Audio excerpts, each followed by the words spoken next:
So, malam ni untuk hari ni kita akan bincang pasal satu buku yang tengah hangat di pasaran yang bernama Berfikir Tentang Pemikiran oleh Syed Ahmad Fathy. Buku ni agak tebal. Actually buku ni kau tulis daripada zaman sekolah kan? Zaman dekat Russia lah. Ha, zaman kat Rusia. Kat Rusia lah. So maksudnya daripada tahun bila tu start? Aku rasa 2014 kot aku mula menulis. 2014. Sebenarnya aku uh, dah menulis lama lagi lah. Start dengan menulis blog kan. Tapi aku rasa Mhm. aku mula menulis untuk dibukukan ni 2014 lah. Oh, okay. So maksudnya sebelum ni pernah tulis macam sikit-sikit ke apa macam mana? Sebelum ni banyak menulis kat blog lah. Menulis kat blog Oh. sampai... Tapi sebab tu lah aku macam tengok. Kadang-kadang kan ramai orang komplain macam apa bila artis keluarkan buku apa, buku selfie lah apa kan, buku 99 kata-kata artis apa pun dia kan. Semua orang kutuk Aha. kan, kata macam ni lah mentaliti rakyat Malaysia kan. Okay. Buku-buku macam ni je rakyat Malaysia baca. Aku boleh terima kritikan tu, tapi dalam masa yang sama memang kita kritik tapi kita kena bagi solution kan. Jadi kalau dia orang tak baca buku tu, buku apa lagi yang ada. Jadi aku rasa atas titik tolak tu juga aku rasa macam kena kena tulis buku lah supaya orang lain orang baca lah macam tu lah. Ada variety lah dalam pasaran. I see. Okay. Alright. Ini antara salah satu bagi aku skop yang besar juga. Sebab ni bagi aku ni salah satu pun kata satu topik yang daripada dulu pun aku ada jugalah pemandangan yang sama lah. Sebab kalau nak katakan kita ni tak membaca buku yang ilmiah, maksudnya buku yang berfikiran kritis lah. Kiranya non-fiction punya book kan. Hmm. Tak juga. Sebab aku tengok macam ramai je yang baca kan. At least dekat dalam aku punya apa yang aku kenal orang lingkungan aku baca juga. Tapi tak tahulah macam mana kan sebab benda ni yelah kalau kita nak cerita pasal orang yang komplain tu Hmm. tak baca pun kita tak tahu juga. So kita tak boleh pukul rata kan. Tapi itulah masalah dia. Macam aku pernah cakap kat kau sebelum ni lah. Jual buku ni payah sebenarnya. Betul. Jual maruah tu lagi senang. Betul tak? Betul, betul, betul, betul. Kalau tak, kenapa budak joget kat TikTok boleh pendapatan lagi tinggi daripada kita? Ah, Oh ya. Yeah?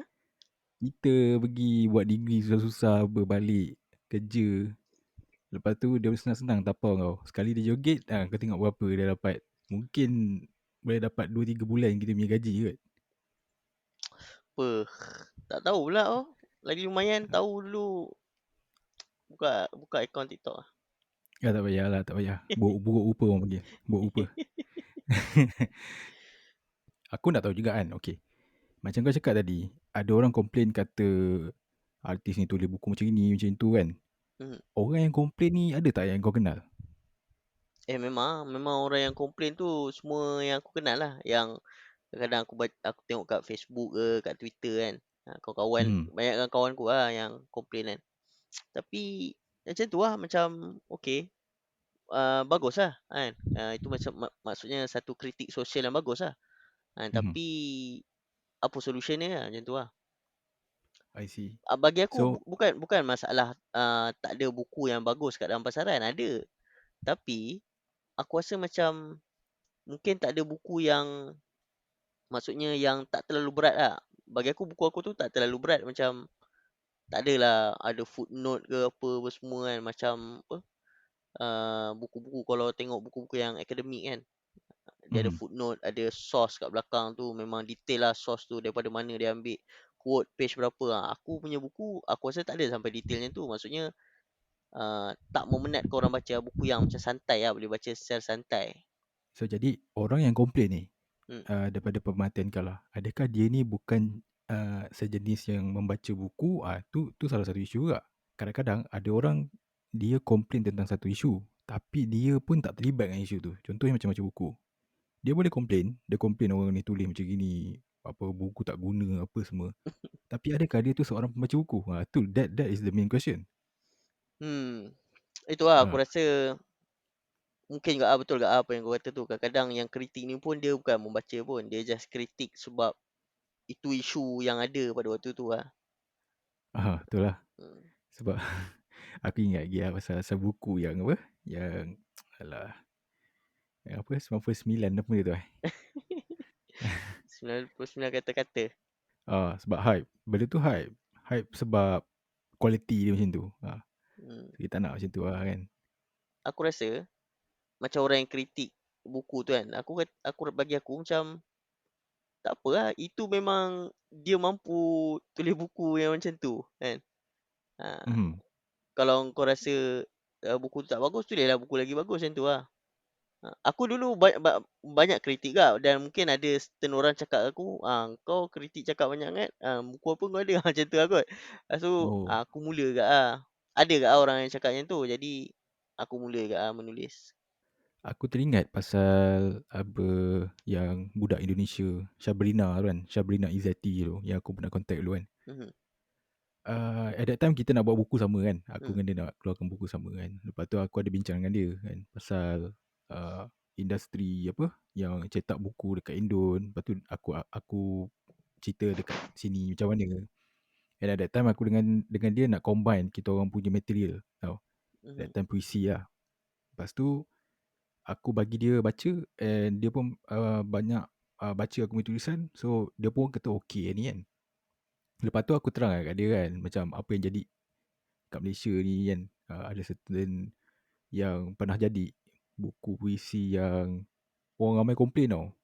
Sebab dia terlalu overhype. Lepas tu dalam dia tu memang macam mana nak cakap dia punya tulisan kan. Satu baris je. Faham tak?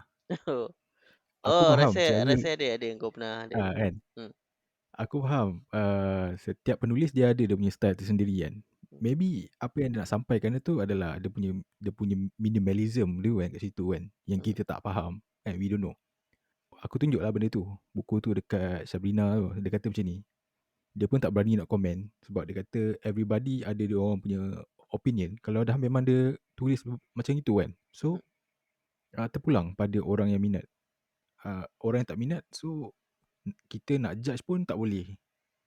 At that Betul. time baru aku macam perasan lah macam ish betul juga apa dia kata ni.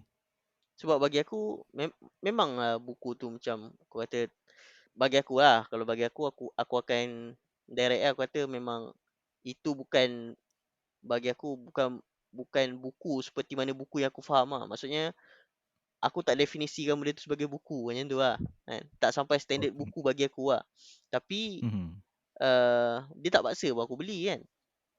Maksudnya siapa yang nak beli, belilah, ikutlah. Mungkin dia ada fan base dia kan, dia orang memang minat, dia orang belilah macam tu lah. Walaupun Betul juga mungkin sebab bagi kita bukan itu, memang bukan kita takkan beli macam tu lah. tu lah kalau kita tengok pun kan dalam arena pembacaan ni, dunia buku ni kan, even kalau kau tulis factual 1000 page pun engkau kena juga terima kritikan tau. Akan ada orang kalau kau contoh kalau kau tulis pasal something yang akademik kan, akan ada akademik lain yang akan mempersoalkan facts yang kau bawa. Mhm, Idea apa benda yang maybe kau boleh ambil and dijadikan bahan discussion antara pembaca. So bagi aku budaya kritikan ni dia tengoklah kritikan jenis apa kan. Kalau kritik dia macam yang ni buku tak guna lah, buku sampah lah. Okay fine. Itu bagi aku kritikan yang tak berapa nak ni lah, nak membangun lah kan. hmm, Kalau macam kau cakap tadi yang pasal pandangan peribadi macam kau tak menganggap itu sebagai buku. Itu boleh acceptable lagi. Sebab itu pilihan peribadi kan. mhm, Satu lagi yang aku nak bagi tahu kan. mhm. Macam kau cakap tadi kan. Tak ada material ke apa kan. Kau perasan tak dekat Malaysia ni sekarang dah banyak tau publisher yang cuba simplifykan pembacaan yang berat-berat. Contoh paling senang aku nampak kawal buku lah. Kawal buku ah. Ah, Aku tak pernah beli buku daripada kawal buku, tapi dia punya iklan selalu keluar. Kau ada ah, beli buku daripada dia? Buku apa? aku pun tak pernah beli dengan dia. Cuma aku pernah buka lah dia punya website. Aku tengok Hmm, buku apa yang dia jual kan. mhm, Kebanyakannya dia touch on kita punya budaya dan sejarah. hmm, Macam tadi aku ternampak buku pasal apa tu, Perundangan Pahang apa entah nama dia, aku tak ingat. Tak silap aku lah. So maksudnya dia bukukan dalam satu buku yang orang kata tak ada terlalu heavy, tak terlalu berat, and aku rasa memang confirm dekat dalam tu dia dah simplified kan bahasa-bahasa dia supaya orang senang nak faham. So, jadi Hmm, kalau orang bagi alasan dia tak baca buku heavy sebab tak ada material, and material tu terlalu berat, dia kalau baca pun dia buang masa, bagi aku tak setuju. tak setuju ah. Hmm. Sebab bagi aku Kawal Buku tu salah satu publisher lah. Ada lagi publisher lain. Contoh macam apa? Gerak Budaya pun ada juga kan certain buku yang jenis penulis-penulis dia dah mula keluarkan, dia ambil salah satu tema besar daripada satu buku yang heavy yang dia keluarkan. Contoh macam sejarah kan. Okey, contoh apa sejarah? Contohlah tragedi 13 Mei tu kan. Mungkin dia akan ambil excerpt yang paling utama dan dihuraikan. So, kita boleh baca dengan lagi santai and boleh tambah ilmu lah. Instead kalau nak baca dia punya apa, sejarah panjang apa semua yang melibatkan ni lah, itulah, parti ni lah. Jadi kadang-kadang penggunaan bahasa pun satu-satu juga. Dia bagi aku tak semua orang minat buku heavy kan. Dan aku rasa aku tak, bagi aku tak adalah dia bersalah kalau dia tak minat buku heavy kan. Kalau dia dah tak minat nak macam mana, memang tak minat lah kan. Jadi mungkin ada orang dia memang minat baca buku-buku santai kan. Buku-buku macam relax, 99 kata-kata apa kan.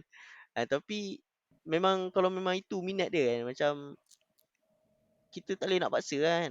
Mhm. Dan kita, apa, kalau dia nak keluarkan buku macam tu pun, uh, itu pun duit dia kan. Dia punya usaha. Jadi macam lain lah kalau macam dia guna duit duit kerajaan ke apa, itu mungkin boleh kritik lah. Tapi kalau dia guna, duit dia, modal dia apa semua kan, maksudnya tak guna duit awam, bagi aku tak ada masalah. Hmm. After all bagi aku, kalau pendapat aku pula kan, macam kita kena tengok siapa yang tulis buku tu. Dia tu adalah seorang boleh kata selebriti lah. Hmm, Dia selebriti, public figure. So jadi dia ada fan base. So buku tu actually bagi aku untuk fan base dia orang lah. Sebagai apa, kenang-kenangan, memoir macam tu lah. mhm. Buat collection macam tu. Kalau nak kata tu sebagai buku untuk menambahkan apa orang kata, uh, ilmu, tengok jugalah. Aku pun tak berapa nak ni kan sebab aku tak baca kan. Tapi dalam tu yang aku pasti adalah macam kata-kata semangat yang you know yang klise punya lah. Try lah beli. Kalau kita cerita pasal harga pula satu hal lagi. Harga Hmm. dia mahal, kau tahu tak? Oh ya? Ha. Tak pernah survey pula harga dia. Uh, RM99 lah. 99 kata-kata, satu satu kata-kata RM1. tak tahu lah. Aku tak sure. Tapi yang aku tahu harga dia mahal sebab aku pernah tengok dulu dekat bookstore. Oh ya? Ha. Ha. Kau punya Tolstoy tu pun lagi jual murah macam itu je. RM15 lah Tolstoy. Ha, Beli kat ni 15 apa? kan? Ah, beli kat mana? Popular, popular. Popular kan? Hmm, Oh. Okay bro, aku nak sembang pasal buku kau lah. Okay, okey. berfikir tapi pemikiran. Actually macam minggu lepas sadly kita punya podcast ada masalah kan. Mhm, So suara hilang apa semua. So aku nak tanya pasal, actually aku berminat tau tentang, okay kita cerita pasal ni lah. Kita cerita pasal review buku ni. Kau okey. pasal tak? Mhm, Kebanyakan orang yang review buku ni semua lebih kurang trend dia. And diorang tak berapa nak berkenan sangat dekat part yang kau sentuh tengah-tengah yang masa pasal kau touch pasal politik Malaysia. mhm, Kau perasan tak? tak tak, tak ramai sangat orang ulas pasal yang tu lah, Ha. part-part tu. Sebab aku tengok dekat Goodreads kan, ada Mhm, beberapa orang yang komen lah, dia kata buku ni agak berat, and diorang banyak komen yang diorang tak berapa minat pasal politik tu. Kalau kau tengok kat Goodreads. mhm, So maksudnya maybe dia bukan dia punya minat lah ke arah politik kan. mhm, Tapi dia banyak komen pasal kau punya pengalaman dakwah dan tarbiyah tu lah. mhm, And pada pendapat aku, part yang pertama ni, yang awal-awal ni kan, masa kau cerita pasal uh, pengalaman kau yang apa daripada sekolah kan. Lepas tu macam mana kau tengok dakwah ni ada masalah, ada kebincangan yang berlaku kan. bagi aku personally aku pun rasa benda ni memang menarik lah bagi aku. This is something new.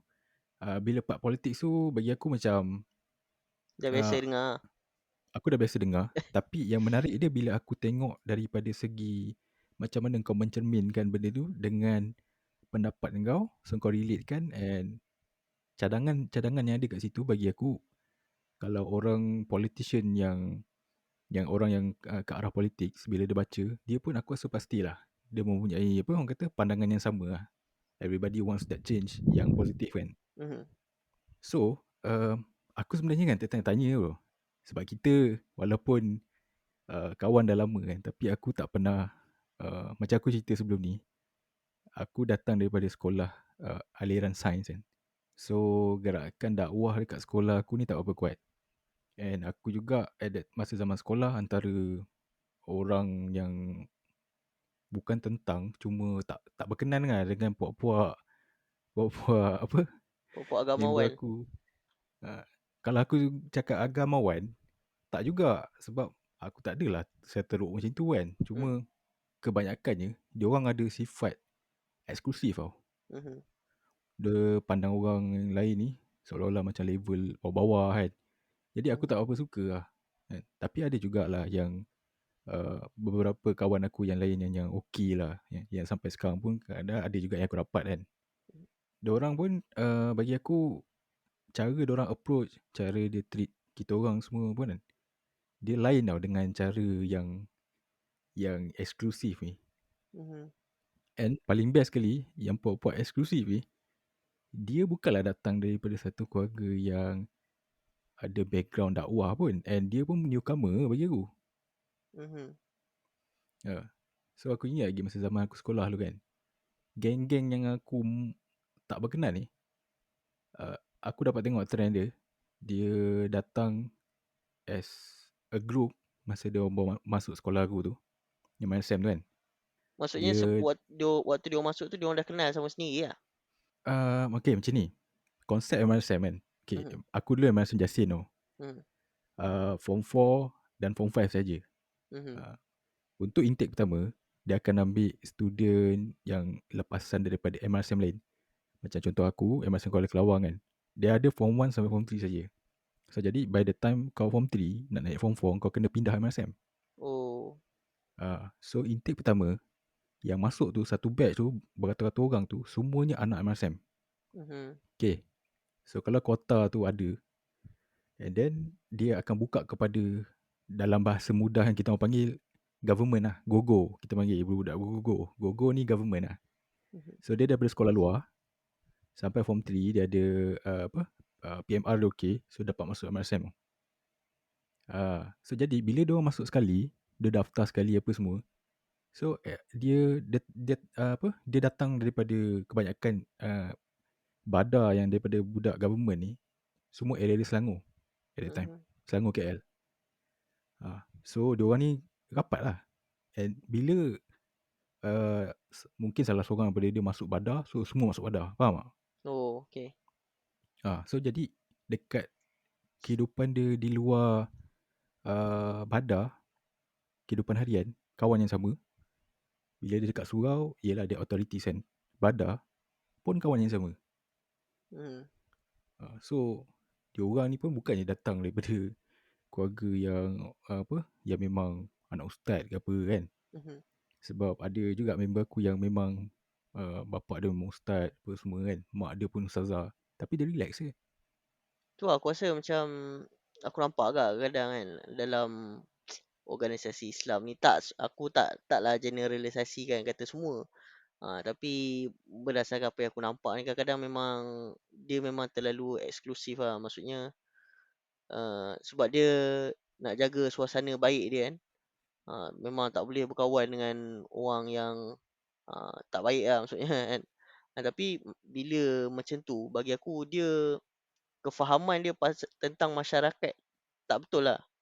Sebab masyarakat ni bukan ada orang-orang yang baik je ataupun ada orang-orang yang pergi masjid je. Ada banyak macam-macam masyarakat ni kan. Jadi bila dia memang lama duduk dalam grup dia je kan, dia tak faham masyarakat lah. Jadi maksudnya bila dia keluar daripada kelompok tu ataupun dia pergi keluar ke masyarakat, dia akan jadi janggal lah. Kan. Sebab dia tak pernah bergaul dengan orang lain kan. Dia tak pernah tahu macam mana orang lain bersembang, dia tak pernah tahu macam mana cara orang lain berfikir.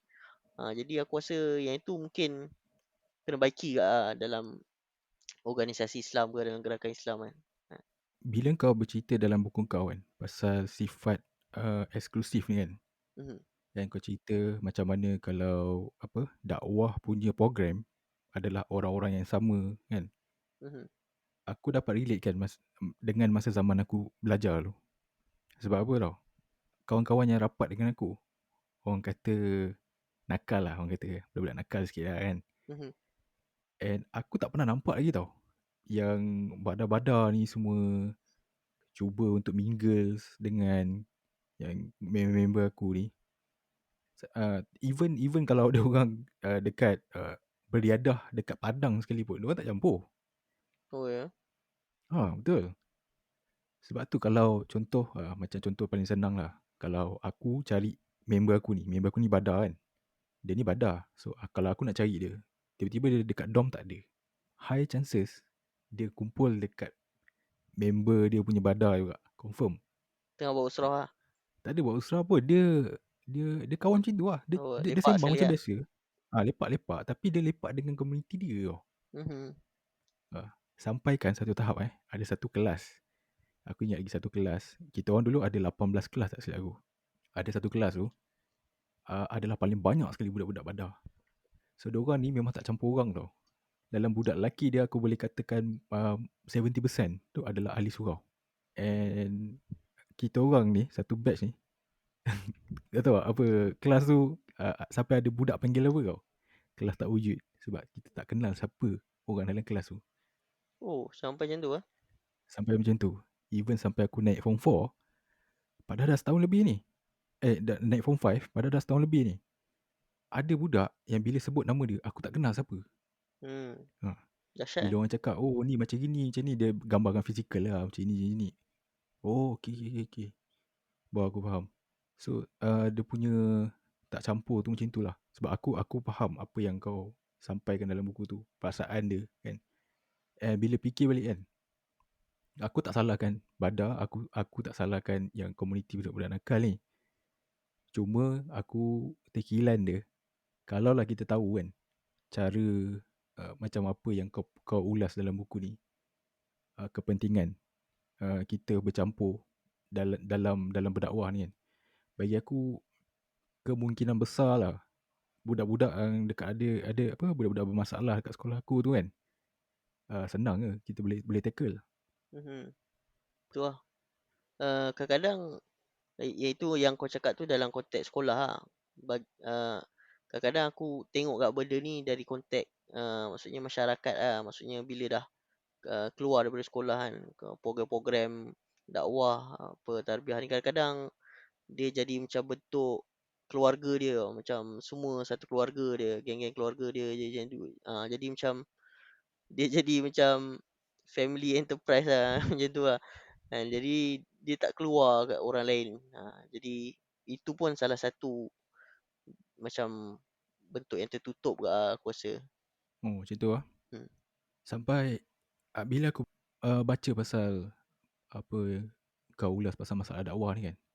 Aku tengok juga lah dekat diri aku personally kan. Aku rasa macam ada satu kekurangan. Aku tak salahkan yang orang mendakwah kan sebab yalah dia orang bukan dia tahu kan orang mana yang nak kena approach kan. Tapi aku personally rasa macam kenapa daripada zaman aku belajar dulu aku tak adalah tahu mana bukan ada kes disiplin tu kan cuma aku bercampur lah macam tu kan. Hmm. Tak ada seorang yang apa yang datang kata apa ni jom kita ada qiyamul lail esok ni kan. Jom kita duduk surau nak tak? Tak pernah pun. Yang ada pun kan yang aku tahu pun tiba-tiba contoh hari Sabtu kan esok Sabtu bila tengok ramai-ramai diorang bawa apa bawa bantal apa semua kan diorang ni gimana ni pergi surau lah qiyamul lail sebab dia budak-budak dia kan. Lepas Oh. tu kalau aku bercampur dengan budak-budak badar ni pun atas dasar wajib. Contoh macam dulu kita orang ada program hari Sabtu kan lepas isyak tu kena spend masa dalam sejam duduk dalam kumpulan lah, ada dalam 6, 7 orang macam tu, ada seorang badar and diorang apa, tanya pasal bila last mengaji, macam tu lah.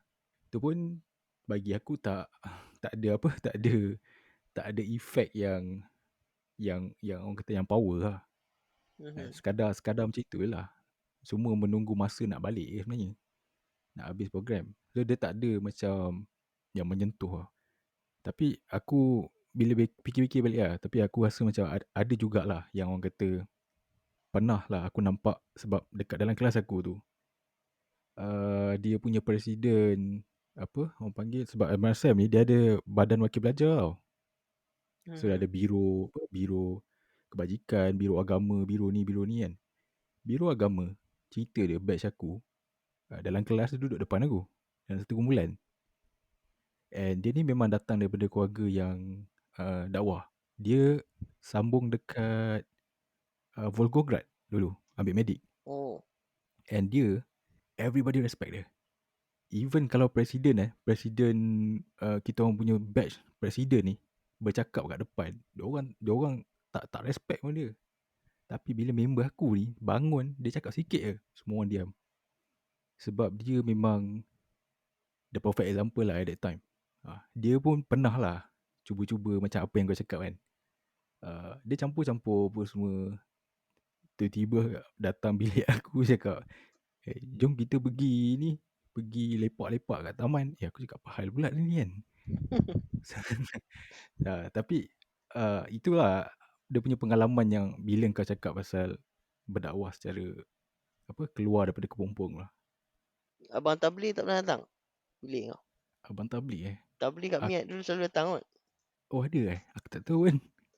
Kau lari ni, Tabligh datang. Mungkin tak lekat kat bilik kot. Oh, ada kat Mian. Kau pergi Zouk ngacak kot. Mana dia lepak ni kot, apa, kedai tom yum. Tapi serius lah aku cakap kan, bila aku baca yang awal-awal kan, sebenarnya personally aku rasa macam ada rasa rugi kat dalam diri aku sebenarnya. Sebab aku personally pandangan daripada seorang yang bukan datang daripada pengalaman dakwah, bukanlah badar dan siapa-siapa kan. Aku rasa macam dia menarik tau. Dia menarik feelings aku untuk rasakan macam mana berada dalam satu komuniti yang macam gini. Yang apa orang kata, yang ada konsep adik abang ni semua kan. Aku tak pernah rasa benda ni. Ya. Tapi persoalan dia aku tak tahu di manakah bermulanya dan kepada siapa aku nak approach and so on. Faham tak? Faham ah? And aku rasa ada ramai lagi orang yang macam aku kat luar sana. Betul. Mungkin kau boleh ni bagi aku kalau macam dia sebenarnya memang ramai orang yang mencari kan. Dan dia rasa macam something kan, dalam hidup kan. Hmm. Aku rasa mungkin kalau ni boleh mula dekat ni kot, surau ke masjid yang terdekat kan. Sebab bagi aku yang itu komuniti yang dia kadang-kadang dalam gerakan dakwah, gerakan tarbiyah ni dia ada something yang macam kau rasa sense of belonging tau dalam komuniti tu. Jadi mungkin diorang banded together nampak macam eksklusif sikit lah. Tapi Mhm. jadi aku rasa mungkin kalau kau tak ada pengalaman, tak ada siapa approach ke apa, mungkin boleh mula dengan masjid ataupun surau yang dekat-dekat lah kan. Bagi aku kalau kau mula kat situ pun ataupun siapa-siapa mula kat masjid atau surau dia pun, itu pun dah macam apa, tempat yang baik lah. Kenal dengan Hmm. ahli karyah apa semua.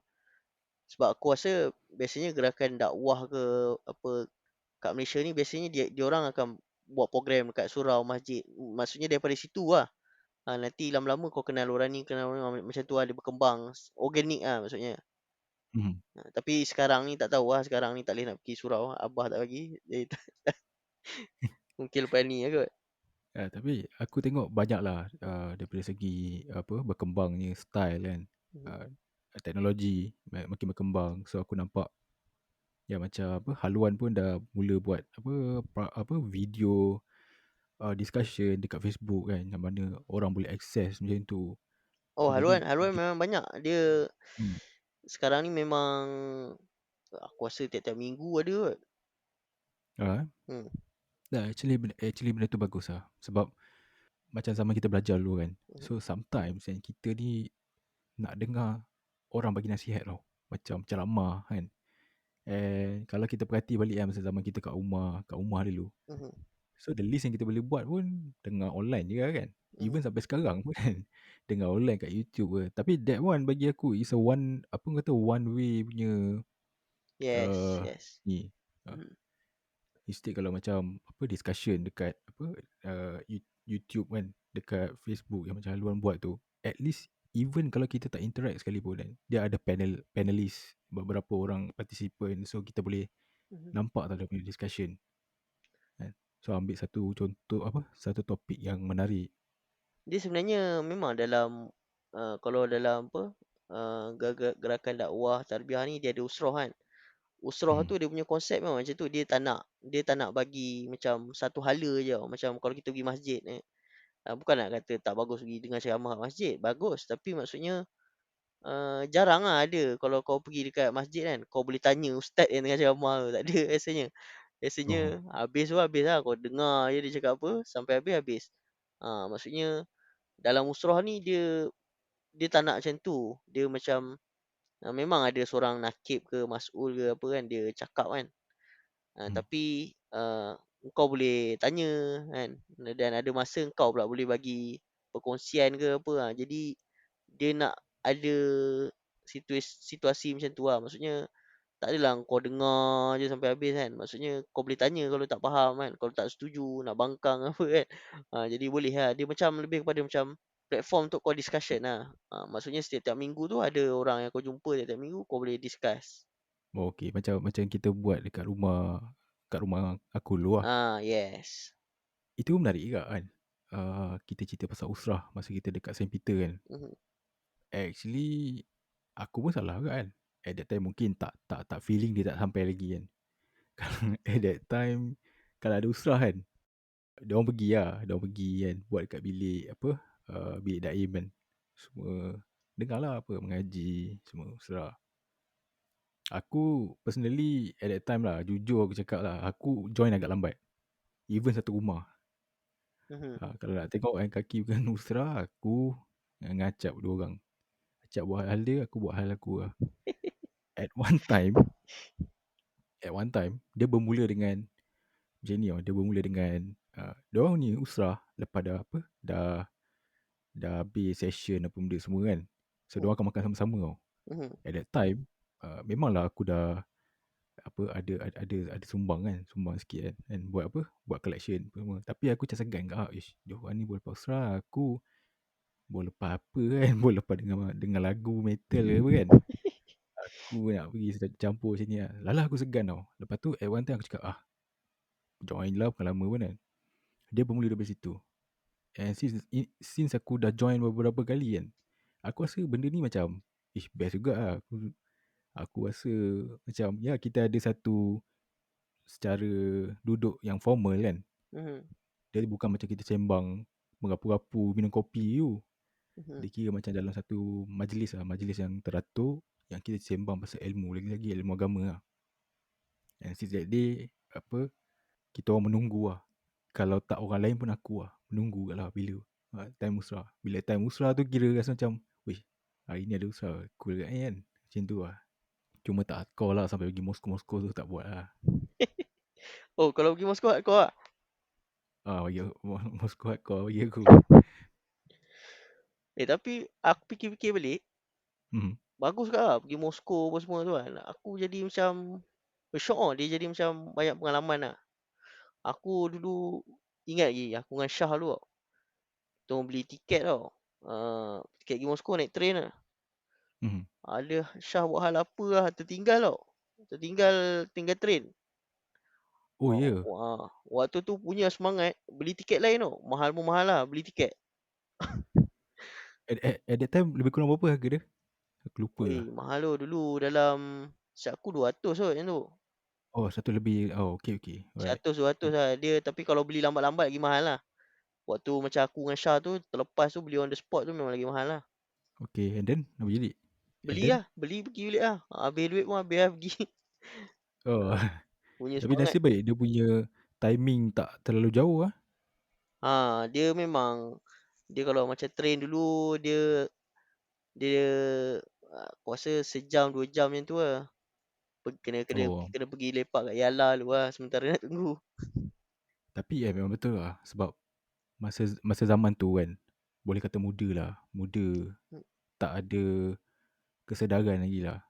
Sebab kalau let's say kalau kita balik semua kan, aku join. Even pergi nak kata mana Volgograd, aku ikut. Tak ada hal. Nak beli flight pergi. Sebab bagi aku benda ni satu pengalaman. Pengalaman is number one.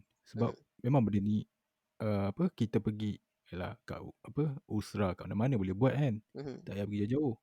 Tapi masalahnya pengalaman lain. The experience. Dia satu pengalaman tau, lagi satu kau punya apa, persahabatan lah dengan orang lain lah. Macam macam aku dengan Syah tu lah, macam ada something lah yang kau akan boleh ingat dah apa, Hmm. 10, 20 tahun lagi kan. Macam dengan Fido kan, aku pernah naik bas tu, tak ada tiket, habis tiket train, aku naik naik bas tu dengan Fido pergi Moscow. Oh really?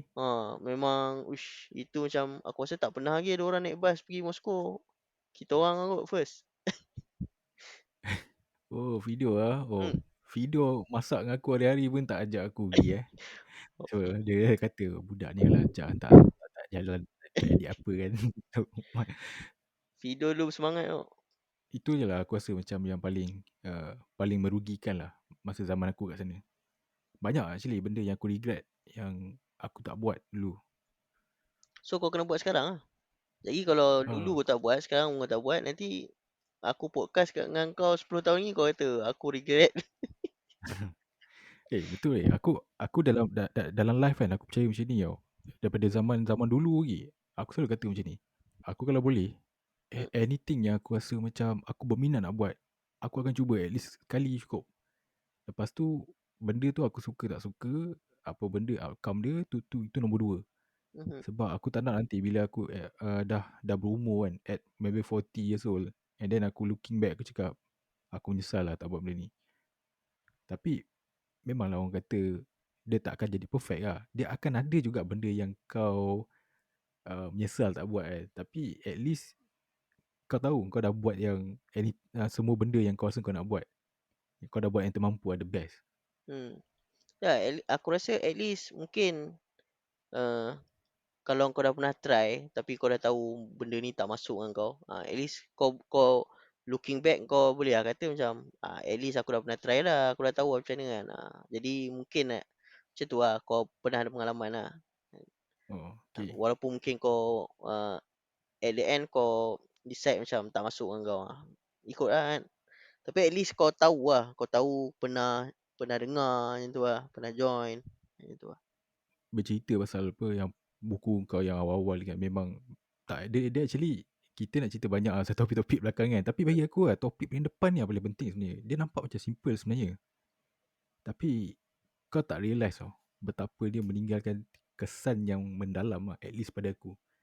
Ya. Uh, sebab dia ada several point dalam life aku masa aku kat Russia dulu yang orang kata seolah-olah macam kau rasa kau ni tak tahu lah tu umbang-ambing tau. Sampai kan aku dulu banyak lah aku rasa nak kata depresi tu bukan depresi lah. Tak over sangat lah macam tu. Cuma aku macam apa lah nak kata macam bosan, tak ada something new. So hidup ni terlalu rutin sampai aku apa naik train, naik tramvai tu tak ke mana-mana hala aku pergi.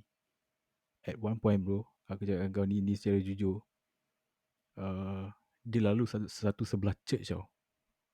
Aku nampak at that point kan makcik-makcik ni dengan dia punya apa dengan dia punya tongkat apa semua kan turun daripada tramvai tu menggigil kan pergi ke arah church kan.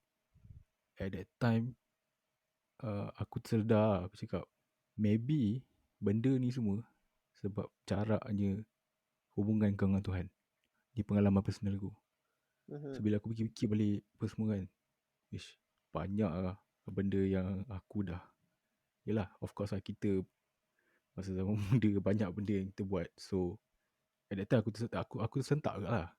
Tapi bercerita pasal nak kaitkan dengan buku kau ni kan, aku lost tau. Aku tak tahu ke mana, kepada siapa untuk aku pergi dan cerita masalah pasal benda ni.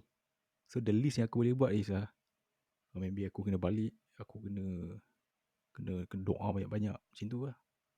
Mhm, So at that time aku terfikir betapa baiknya kalaulah ada someone yang boleh aku cerita pasal benda-benda ni kan. Even dulu pasal pasal benda-benda ni macam macam masa aku dengan arwah pejo pun kan.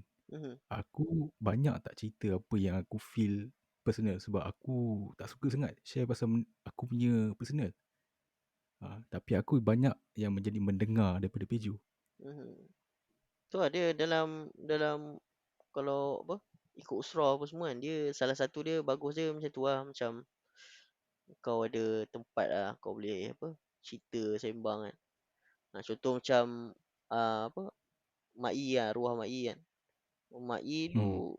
kan dia ikut usrah dengan aku sekali kan. Dia banyak tau cerita pasal masalah-masalah peribadi dia apa semua. Kadang-kadang cerita nangis-nangis pun ada kan. Mhm. Jadi dia macam tu lah, maksudnya kau punya apa, persahabatan ukhuwah kau tu memang kuat lah dengan dia. Memang waktu dia meninggal tu memang aku memang terkilan betul lah. Aku Oh, really? jadi Yeah. termenung tengok dinding lama lah. Tu lah. Masa apa yang dulu kita dapat berita tu pun memang even aku dengan Mak I pun tak adalah terlalu rapat tapi at least kenal yang berbual lah. Daripada ada certain junior yang dah tak kenal, berbual pun tak kan banyak lah dengan aku kan. Tak tahu Man, maybe sebab aku unfriendly sangat ke apa tak tahu lah. dia ni kot, profile picture last dia pun time dia datang raya rumah aku. Oh ya? Lepas tu waktu dia meninggal tu pun sebenarnya tak adalah lama sangat. Aku baru je jumpa dengan dia. Aku jumpa dia dengan AB dekat Ampang waktu tu. Makan apa lah. Jumpa dengan dia, dia cerita masalah dia lah, beli kereta lah apa lah. Lepas tu beberapa bulan lepas tu tak ada lah. Terkejut lah aku. Dia kan, okay. Dia cerita macam ni kalau macam kita tengok daripada segi kita, daripada segi apa, yang orang kata graduate daripada overseas, kita duduk overseas bertahun-tahun kat Europe kan. Mhm. Kalau kita cerita pasal usrah ni, so far kan, macam mana student-student dekat negara-negara lain, even dekat Poland ke apa, so macam mana dia orang punya usrah? Adakah kita boleh dapat gambarkan dia kuat ataupun banyak yang still lagi lompong yang tak ada? Aku tak pasti lah negara lain. Tapi kalau macam belah UK, Mesir, yang tempat-tempat macam tu bagi aku dah establish lah. Tempat-tempat yang lain yang macam tak ramai student sangat ni, mungkin Poland apa semua, mungkin aku rasa aku tak pasti lah. Mungkin ada tapi mungkin tak, dia punya program-program dia tak aktif macam tempat-tempat yang banyak student. Ya, kalau kita cerita pasal UK, macam Mesir, memang diorang dah establish sebab masyarakat kita pun ramai kan kat sana kan. Ha. Uh, Actually kita ni perfect example sebenarnya masa dekat kita Saint Peter kan sebab kita community yang baru nak membangun at that time.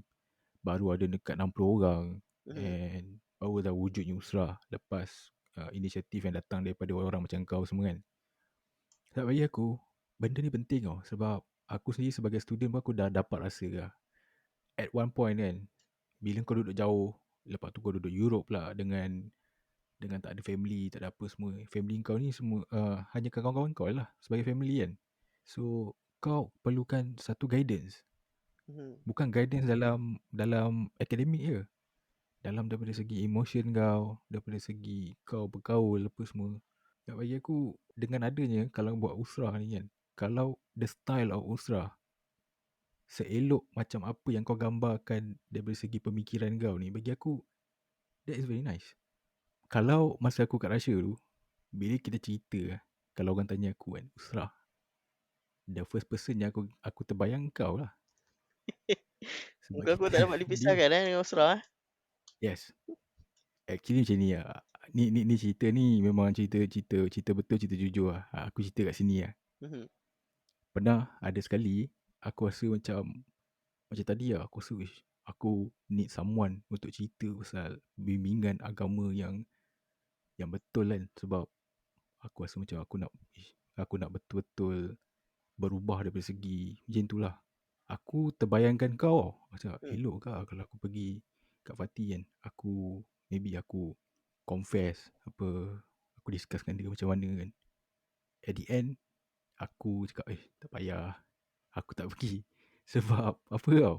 so So aku tahu, kau ni someone yang dah, orang kata dah atas-atas lah. So, aku punya hal ni remeh je. So, no need lah kot. So, at the end sampai sampai tu. Ini jujur aku bro. aku sampai datang bilik kau kot. Nak belajar main gitar kot. Sebab tu lah. Ha, Sebab dia around that time yang masa kau selalu datang bilik aku apa semua kan. ha, So, aku tengok, ni okey kat ni kan. Kalau aku nak sembang dengan dia pasal ni kan.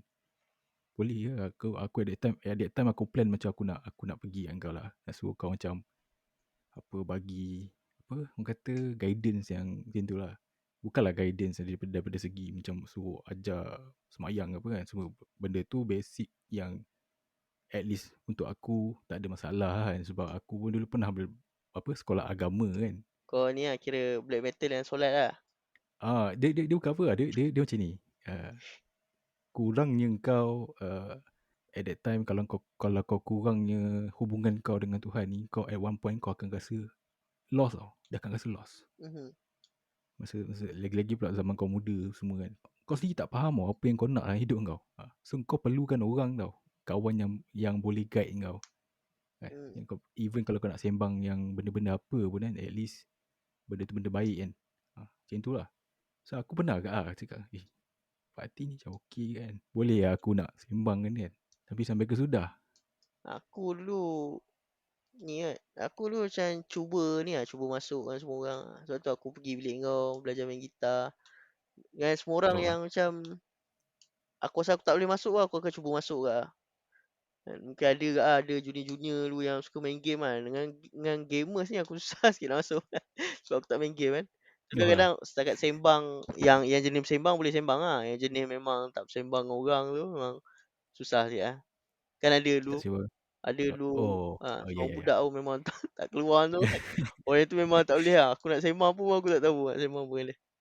So, satu lagi faktor usia lah, ya aku kan. Sebab sekarang pun kita dah makin berusia sebab ada family semua.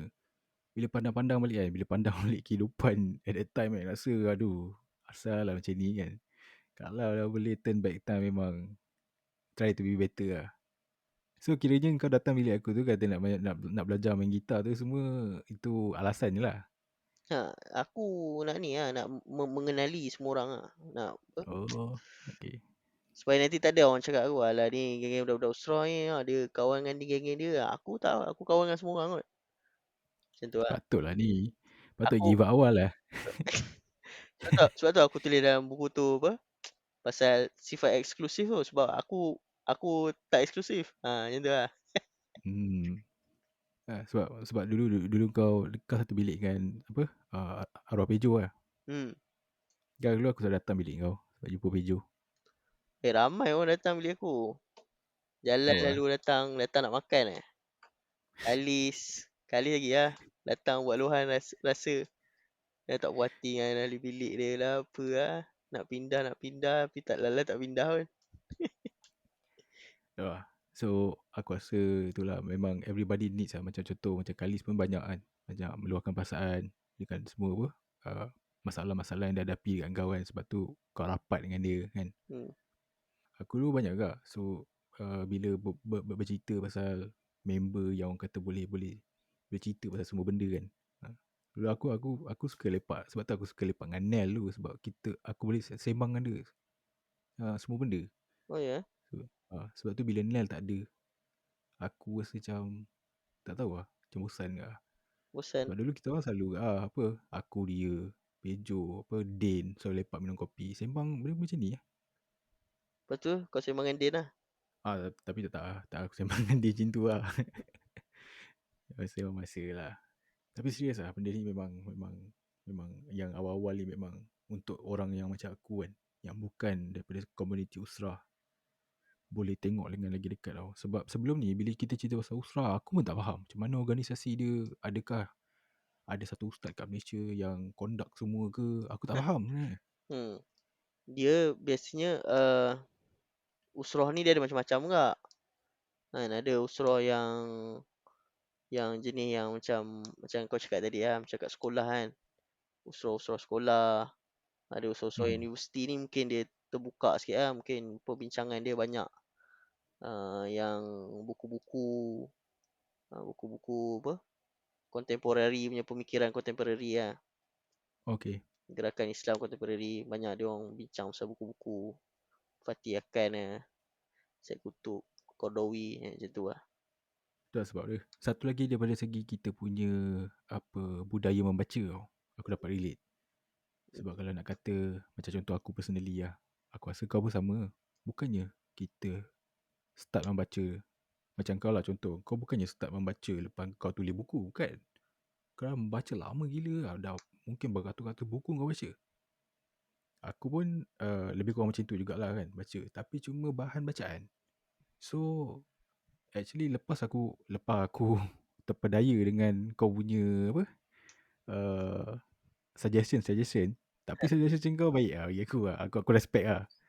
Kuku kau kan yang start dengan yang berfikiran yang pasal sentuh pasal agama-agama ni kan. Yang bukannya ilmu agama yang kita belajar tu. Maksudnya berfikir pasal another side of religion. Mhm. So dia membuka mata aku dengan lagi luas lah. Sebab sebelum ni kalau baca non-fiction pun more tu macam biografi, cerita pasal apa kehidupan public figure itu Buku buku apa lah yang kau rasa yang aku suggest bagus lah? Contoh-contoh. banyak. Contoh macam sekarang pun aku baca yang Graham Fuller tu. Oh, itu memang best lah. Best. Aku baru start dalam minggu ni. Aku dah almost like 35%. Dia memang best buku tu. Dia macam mana ah, dia pandai tulis lah. Dia Oh, macam kau tak bosan dengan aku rasa aku pun baca tak lama buku tu. Aku rasa sebulan 2 bulan ke tak sampai sebulan aku habis. tu lah. Cuba tu lah aku baca kan. Aku baca tapi uh, s- so far aku baca semua notes yang aku rasa macam penyataan dia yang bagi aku menarik. Aku so far aku jot down lah. Sebab apa tau? Plan aku maybe lepas kalau aku habis buku tu, so maybe kita boleh sembang pasal buku tu sebab aku tak tahu tau sama ada betul ke tak apa yang dia kata kan. Kan kalau aku percaya bulat kan salah pula kan. Contoh paling senang apa dia kata. Dia kata dia ada satu phrase dia kata yang Islam ni lagi datang kemudian pada gambaran dia datang kemudian daripada Judaism dengan apa tu Christianity kan. Christianity. So dia kata actually Islam ni pun terbit daripada apa nama dia Judo apa yang Christian. lama tu. Ya, Judeo Christian. Yes. Mhm. Yang macam tu. So memanglah kalau kita fikir secara logik kan, memang daripada at that time lah kan ahli-ahli yang lama-lama tu kan. Tapi sejauh mana kebenaran dia? Adakah betul ke ataupun tak betul ke? We don't know. Sebab tu aku kena maybe aku boleh discuss dengan kau lah. Tanya pendapat. Aku rasa um, nak kata salah pun aku rasa tak agak kot. Mungkin bagi aku banyak je sumber-sumber yang dalam Islam sendiri dia bersumberkan sumber sebelum Islam. Itu yang Hmm. kadang-kadang banyak orang kata apa Israiliyat kan.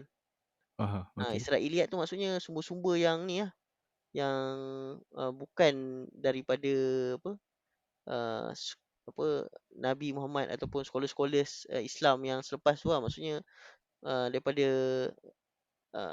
apa scholar-scholar Yahudi dan Nasrani juga ah sumber-sumber tu. Sebab aku rasa Islam ni dengan Kristian dengan Yahudi ni dia agama yang dekat lah maksudnya. Hmm. Berbanding kita nak kata Islam dengan Buddha kan. Dia memang agama yang berbeza kan. Hmm. Tak banyak benda yang sama lah. Tapi nak kata Islam dengan Kristian dengan Judaism ni bagi aku dia agama yang dekat dan banyak sejarah dan cerita dalam agama tu dikongsi bersama lah. Contoh macam kisah Nabi Adam, kisah apa Nabi Nuh. Hmm. Dalam periwayatan Kristian pun ada, dalam periwayatan Yahudi pun ada, dalam periwayatan Islam pun ada macam tu lah. Dan kadang-kadang ulama yang kemudian ni kadang-kadang bila dia tak jumpa benda tu dalam uh, Quran, hadis, dia akan tengok pada sumber-sumber yang lain lah. Sumber-sumber yang lain tu, scholar-scholar lain lah. Mhm. Jadi memang adalah, memang kalau nak kata, bersumberkan sebelum tu bagi aku, dia punya tesis tu valid lah. I see. Sebab, ada juga yang pasal yang macam bila kau cakap ada persamaan tu kan, dalam satu ayat dia kata Judaism, Christianity and Islam is a origin from the three major Abrahamic religion. Mhm, So ada parts yang maybe aku macam still confused lah. Sebab yelah kalau macam uh, ya macam aku pun terbayangkan yalah kita sebagai umat Islam kan. So kita maybe memang of course dalam segi pandangan ni semua kita akan terima no Islam is a pure, is a natural, is a nature religion yang tidak boleh kau kata contoh kau bersamakan dia punya macam Christian apa dia punya heresies.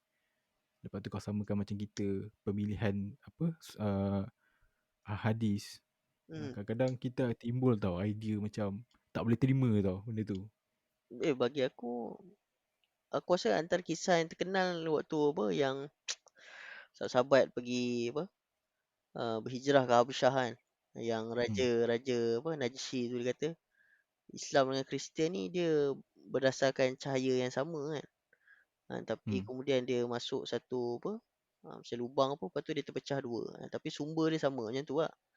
Um, Oh. aku rasa ramai ustaz-ustaz pun semua quote benda tu. Jadi macam, bagi aku aku rasa tak ada masalah kan. Oh, Maksudnya okay.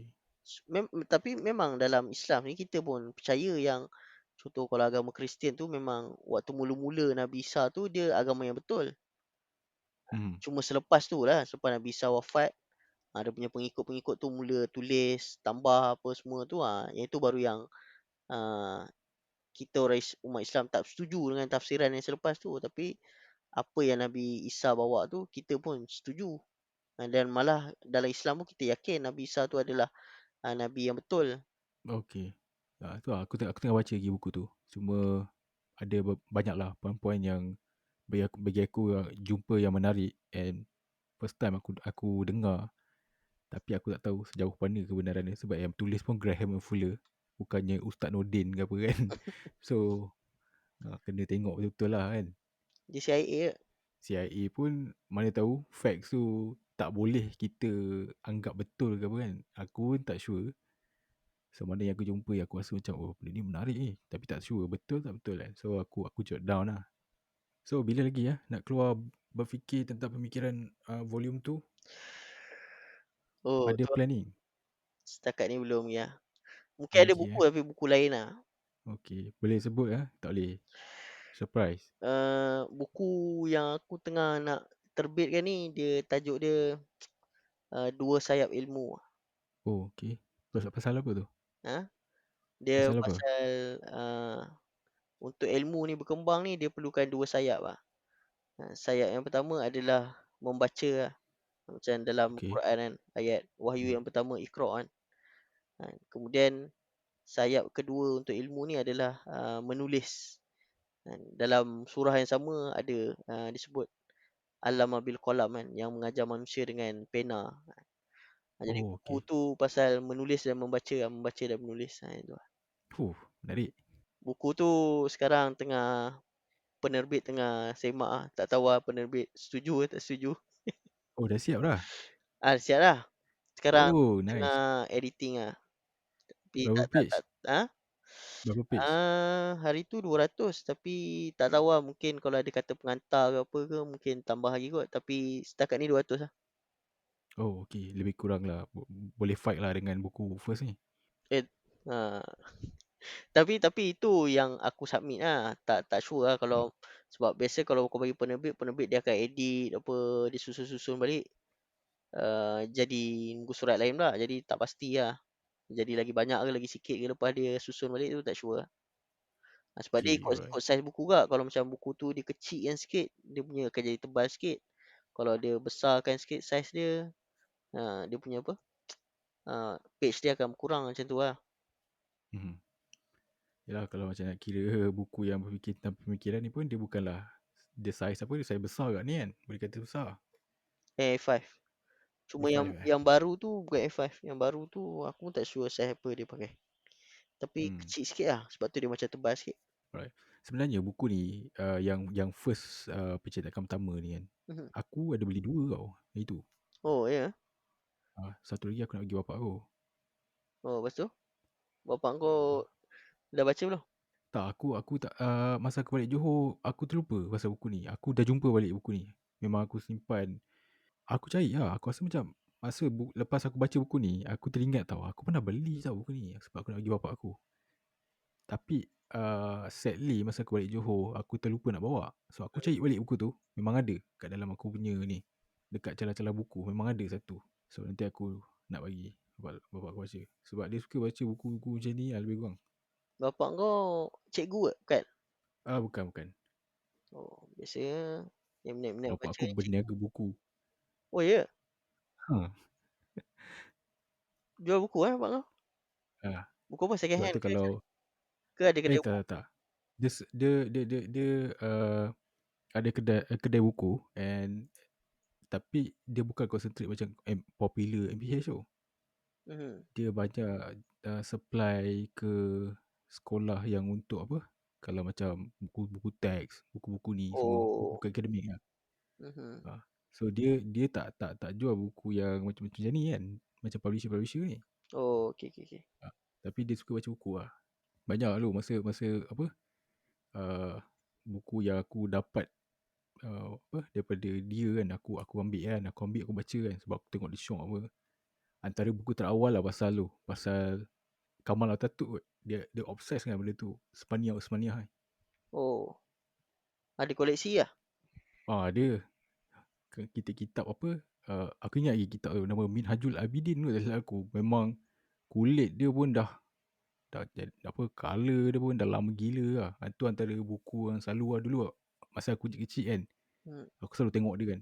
Balik kan tengok dekat dia buat apa, dekat kursi kan. Tengok dia baca buku apa ni kan. Bila kita kecil, kita tengok tajuk dia, aku faham tapi aku tak tahulah buku apa tu. Dah besar baru aku tahu, oh buku ni punya. Macam tu lah. Lagi bahagian-bahagian tengah-tengah tak nak bincangkan lah? Oh, pasal ni yang aku cerita dengan kau pasal American Exceptionalism ni. Okey. Bila aku apa, baca pasal American Exceptionalism kan, Mhm. kau sentuh pun tak adalah terlalu banyak kan. Mhm. Dia sikit je lah dalam buku ni. Tapi aku curious tau. Aku google lah lepas aku baca buku kau ni. Pasal apa yang apa tu kuliah yang Howard Zinn bagi dekat YouTube. Aku dah tengok tapi tak habis lagi. Oh, Lepas tu dekat YouTube juga ada Chomsky dia cerita pasal American Exceptionalism ni. Actually kan, siapa sebenarnya orang yang terawal yang cipta teori ni? Aku curious lagi. wah aku pun tak kaji dia punya sejarah pemikiran dia. Ha? Tapi memang idea American Exceptionalism ni aku dapat banyak memang daripada Zinn dengan Chomsky lah, dua orang tu. Oh, okay. Tapi bagi aku kalau Zinn dengan Chomsky ni aku suka dengan Zinn lagi. Sebab Zinn ni Hmm. dia suka buat lawak ah dalam dia punya apa? Dalam dia punya lecture kan. Mesti dia akan buat lawak Ha. ah, dia akan kutuk siapa dia buat lawak. Chomsky ni dia macam mendata sikit orang tua kan, mendata sikit. Wah. Chomsky pula. Zin bagi aku tak tahulah sama ada kita tengok video yang sama ke tak. Dia buat dekat apa tu? Aku tak ingat lah you mana Dia ada. aku rasa sama, video yang sama. Boleh sama kan? Aku kebanyakan video Zin semua aku pernah tengok kalau ada kat YouTube tu. Oh, Daripada zaman dia muda dia gaduh dengan congressman dekat apa, protes Vietnam War sampai dia dah tua. Dia dia eh, semua aku pernah dengar. Kebanyakannya lah, tapi mungkin ada yang obscure mungkin aku tak pernah dengar, mungkin ada juga lah. Tapi yang biasa-biasa aku pernah dengar. Tapi yang pasal dia berdebat dengan congressman tu, itu menarik tak. okay. Bagi aku itu menarik ah. Kalau kau tengok memang aku dulu selalu share kat Facebook aku. Oh, Mungkin 2 bulan sekali aku akan share. Sebab yang tu memang antara antara dia punya speech yang bagi aku paling power lah. Waktu tu dia kena tuduh tau. Hmm. Dia kena tuduh, dia kata, dia ni incite violence lah sebab, apa, ramai orang protes, Vietnam War kan. Sebab dia suruh orang orang expresskan diri dia kan. Tapi congressman tu kata sepatutnya tunggulah Kongres buat buat keputusan pasal Vietnam War ni. Dia kata dalam sejarah, dia kata Kongres tak pernah uh, apa ni, tamatkan peperangan, melainkan ada orang daripada luar yang desak. Memang menarik lah. Oh, tu aku Dia ada dia tengok lah. waktu waktu tu dia macam advocate civil disobedience lah. Dia kata civil disobedience ni salah satu cara politik lah untuk selesaikan masalah. Dia bukan satu jenayah macam tu lah dia kata. Dan dia bagi lah hujah-hujah dia, menarik lah. Kalau kau tengok dia waktu tu dia semangat lagi lah. Waktu tu memang nampak lah dia punya ekspresi muka dia apa semua kan. Memang Oh, betul nak melawan lah. Tak macam dia dah tua tu lah. Yang kau dengar tu dia dah tua sikit tu. Dia dah tua tu dia jenis buat lawak sikit lah. tu lah bila apa yang masa yang dia dah berumur tu kan. So kita dengar daripada cara dia tutur cakap pun macam susah agak lah nak tangkap kan. Dia kadang Lepas tu ada stuttering sikit. Stuttering sikit. strategi betul. Tu lah. Tapi menarik lah sebab wah American exceptionalism lah kan. Banyak perkara lah sebab lepas je aku habis buku tu kan, buku ni. Lepas tu aku ada tengok dekat satu History Channel lah at that time. Lepas dinner lah. Lepas tu at that time aku tengok dia cerita pasal US dengan North Korea. Dispute over nuclear lah. Dia terangkan lah. Apa, dia panggil balik apa former minister daripada South Korea kan untuk terangkan balik sebab dia orang kan dulu pernah kan apa perjanjian sebab North Korea pernah tanda tangan satu je sekali tu je agreement sebelum sebelum Bush Clinton. Clinton yes sebelum dia letak jawatan at that time so everything's dah ready lah agreement so dia nak scrap dia punya nuclear. Hmm. Tapi at that month si Clinton ni nak letak apa nak ada pilihan raya tau. Mhm. So dia kata tak apa lah bagi next president lah. And then naik tu Bush memang dia scrap habis semua lah. So dia back at war balik. So bagi aku and then dia bagi alasan macam uh, dia orang punya apa ada juga yang dia orang punya former negotiator kan daripada CIA apa semua yang kata tindakan Bush tu salah lah kan sebab orang tu dah ready dah banyak orang apa dah habis tenaga sedia kat agreement tu so diorang boleh baik kan tapi bila atas nama politik dia scrap so benda tu tindakan yang salah lah. Tapi ada juga yang menyokong kan dia kata apa sepatutnya dia tak boleh buat macam ni kan kita buat tak apa macam tu. Nampak sangat lah. Tu lah. Bagi aku itu bukan salah, mungkin salah Bush lah, tapi tak 100% bagi aku salah Bush lah. Bagi aku macam itu memang masalah demokrasi tau. Demokrasi dia macam tu. Bila tukar pemimpinnya, dia punya decision making dia akan berubah. So, dia polisi tu dia tak continuous tau. Hmm. Bila lepas 5 tahun, orang lain dia akan tukar. So sebab tu kalau kau tengok Malaysia ni, Malaysia waktu paling laju dia naik waktu zaman Mahdi, waktu zaman diktator. Waktu tu memang tak ada siapa nak melawan apa, kalau melawan kena tangkap. Lepas tu memang polisi tu boleh boleh rangka jangka panjang tau. Kau Hmm. boleh buat jangka panjang, boleh buat kat ACC lah, boleh buat Putrajaya apa semua kan. Polisi jangka masa panjang. Projek yang takkan selesai dalam masa 5 tahun. Projek yang lebih daripada 5 tahun pun kau boleh buat. Sebab polisi tu akan bersambung kan. Tapi bila asyik tukar-tukar Hmm. kan. Setiap 5 tahun, ini tak sampai 5 tahun dah jatuh lah apa semua, tukar lagi pening. Jadi maksudnya itu lah masalah demokrasi bagi aku lah. Dia polisi tu tak jangka panjang. Oh betul lah. So kalau kita cerita pasal dictatorship pun ada juga masalah kan. Kalau yang naik tu okey macam Mahathir dulu okey lah kan. Itu masalah. Tapi Itu risiko diktator lah. Kalau yang uh, naik tu jenis yang macam Saddam Hussein ni itu masalah. Tapi tapi kalau yang memang naik macam Meiji kan, Meiji, lepas tu kalau kat Korea kan, uh, Korea dulu Pak Chung Hee kot, yang naik tu kan. Dia diktator oh lah. yang masa revolution ni Ha, yang apa dia punya economic revolution. Waktu zaman Pak tu yang apa naik Samsung, apa Daewoo, dia yang paksa tu, Oh paksa. Dia paksa orang pergi masuk industri tu, paksa ni. Dalam buku Hajim Chan dia cerita lah pasal tu. Dia kata Ha, yang banyak maju-maju ni waktu zaman diktator sebenarnya dia kata. Bukan zaman demokrasi. Meiji yang dia sebut tu lah, Pak Chung Hee tu. Mahathir tak sure dia sebut tak. aku banyak kali kan pernah cakap kan, kalau nak gambarkan demokrasi dengan dictatorship kan, aku pernah bagi tahu kau dalam dalam jokingly kan. Actually bagi aku demokrasi ni terlalu soft lah kan. Kita kena ada someone, tapi masalah dia kalau kita pilih cara yang keras kan, risiko dia pun besar. Yes, yes. Dia ada Hmm. risiko lah. Risiko bila kalau kau lantik orang yang salah tau, bila yang diktator lah, kau nak tukar balik tu susah. Itu risiko dia. Ha, Ha. Demokrasi, masalah demokrasi senang sangat kau nak tukar. Itu lah pula masalah dia. senang lah Ha. tu lah. So either way still tak dapat ada satu point yang betul-betul lah. Tak, there's no perfect system lah. Yes, susah agak rasanya. Hmm. Dilema. Dilema Dilema. politik. Kita just boleh kata cenderung ke arah mana lah. Tapi kalau macam dictatorship and also apa demokrasi, Hmm. of course lah orang akan cenderung kepada demokrasi kan. Mhm. Sebab kepentingan orang ramai. Dan lagi satu, demokrasi ni dia kau nak buat keputusan tu lambat.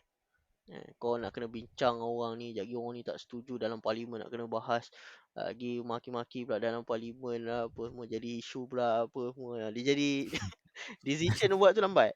Kalau diktator Ha. ni cakap, tak ada, kau buat je benda ni. Lepas tu semua kena buat. Yang tu lah. Ha.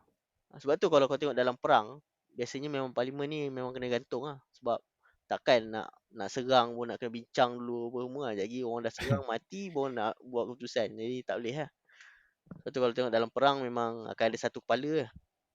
Tak boleh banyak kepala Hmm. ni. Sebab tu aku setuju Okay. lah kalau dalam COVID ni, kau gantung Hmm. parlimen. Sebab bagi aku, dia berperang lah. Kita sedang berperang melawan. Sebab itu pandangan aku lah. Mungkin ada orang tak setuju kan. Tapi tak apa lah. Itu pandangan aku lah. Okay. Cerita pasal ni kan, aku nak tanya kau satu soalan lah. Mhm. Okay, contoh lah. Kita ada satu a leader yang ketenteraan. So dia ni memang kita tahu ada panglima lah dekat dalam Malaysia ni. Pangkat dia paling maybe paling tinggi kot kan. Mhm. Dia ni memang caliber, educated, dia ada pengalaman. So dia ni memang a good leader, semua orang kenal dia. Tiba-tiba lah ada gerakan yang memaksa kau cakap, jom kita gulingkan kita punya government, kita naikkan dia ni. Dia ni pun kata on lah kalau banyak sokongan. Kau sokong mana?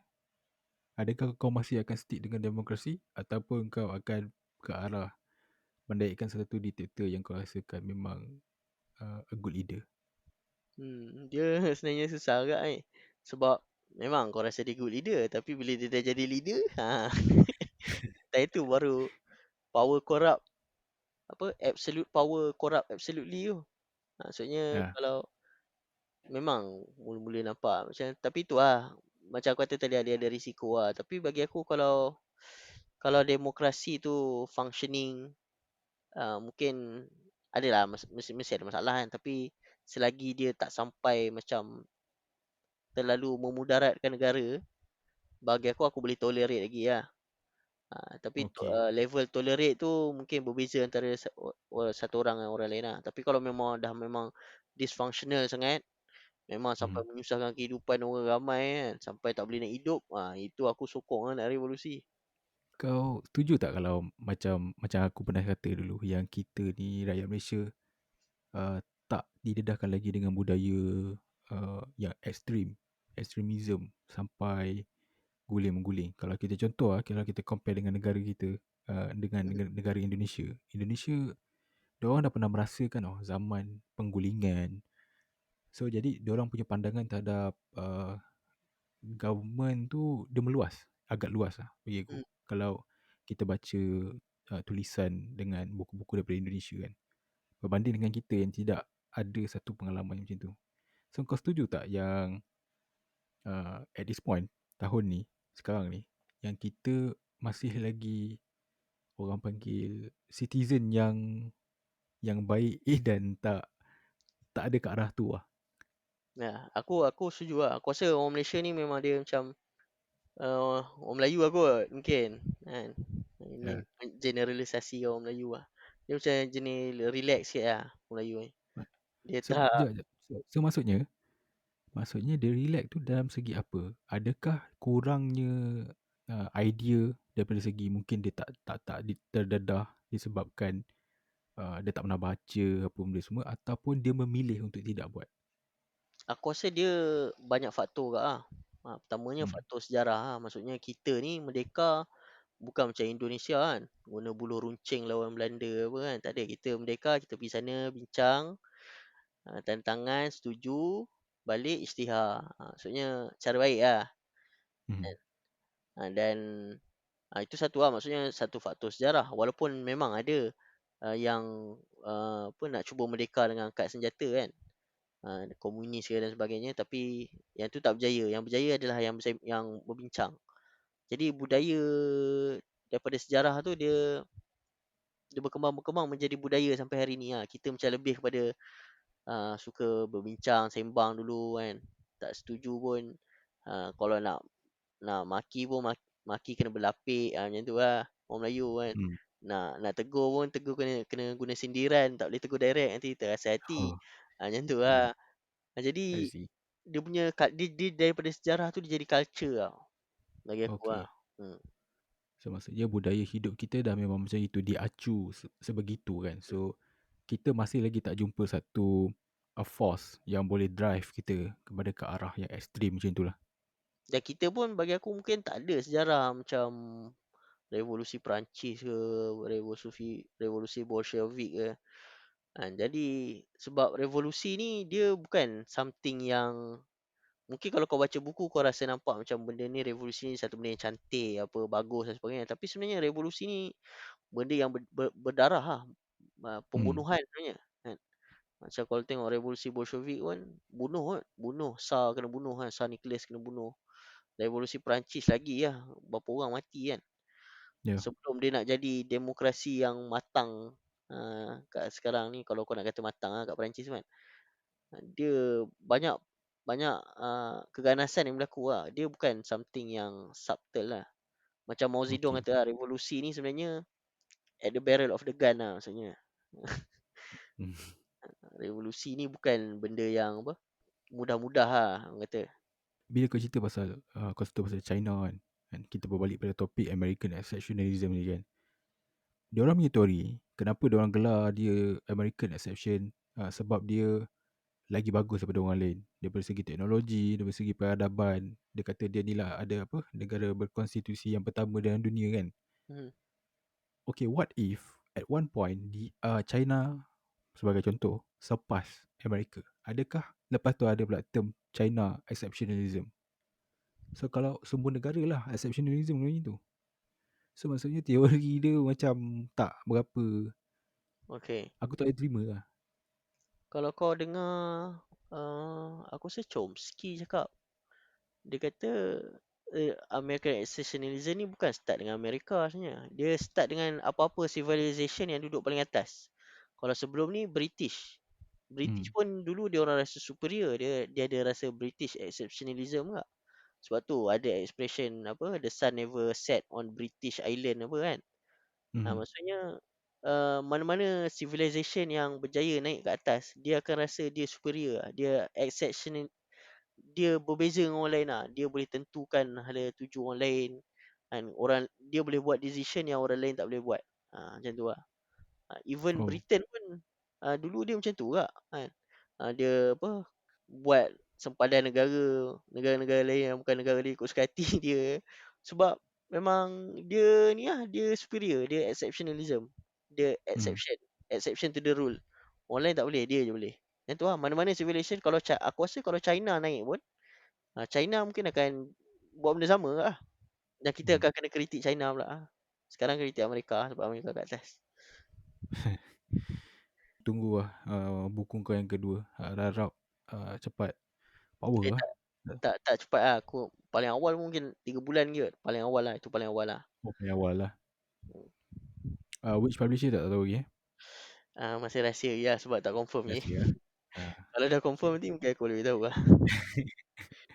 Sebab dia tengah Okey. review lagi, dia pun tak bagi kata putus lagi, dia betul-betul nak publish ke tak publish. Lagi kalau aku dah umumkan lagi, dia kata tak nak publish pula, malulah aku ni, macam mana? Tak apa tak apa. Tak perlu rush orang kata.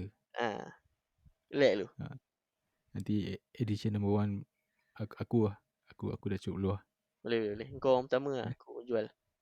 steady. Okay. Alright, so kita pun dah nak end kita punya podcast. Mhm. So, semoga apa untuk siapa yang nak dapatkan lagi buku tentang berfikir tentang pemikiran oleh Syed Ahmad Fathy boleh dapatkan di Kinokuniya. Ada lagi ya? Dia lagi boleh order guna ni lah. Ya. Atau boleh pergi ke page Bibliophile. Boleh. Boleh terus Boleh. order dekat situ. Untuk dapat yang signature version boleh contact penulis sendiri. Boleh boleh. Dapat ni cap jari. Zin tak nak promo lah. Oh, Zin. Belum lagi Satu lagi. So untuk siapa-siapa yang berminat untuk dapatkan zin tulisan kami berdua bernama Ska Zin, boleh contact kami personally ataupun boleh pergi ke laman web Facebook The Independent Insight.